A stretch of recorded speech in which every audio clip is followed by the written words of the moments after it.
do like, subscribe, and press that notification bell para updated ka sa mga bago nating video. Well, mga kaibigan, isang malungkot na balita mga kapatid. Talo ba yung split decision itong si KJ Cataraha? Although na-knockdown itong si Kenbon Torres, pero hindi sapat yung mga binitawan niyang suntok. Kulang siya sa aggressiveness mga kaibigan. Parang nanalo sa laban. So yun mga. Sabi nga natin, pag dumayo tayo sa ibang bansa, mga boxer, lalo na sa Japan, dapat magtapal more kayo ng suntok. Hindi pwedeng magtapales.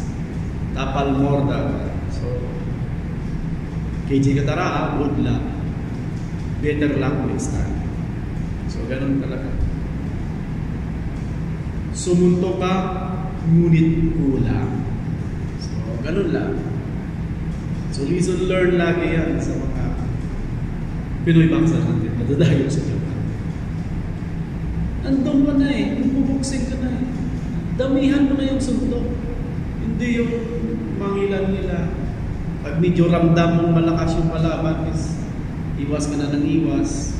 So, kasi sa mata ng judges, hindi maganda manurin. So, dapat aggressive. At saka, ano ka na eh. Kapag laban ka na ng basagan ng mukha. Diba? Eh, kung takot ka lang naman masaktan, at saka matamaan yung mukha mo, takot kang magalusan, huwag ka nang magbuksing.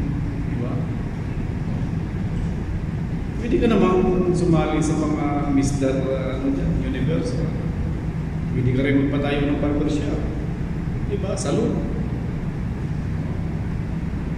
Kung ayaw mong masaktan na laro, pwede ka mag-billiard. Diba? Pag-boxing dapat. Bigay mo na lang.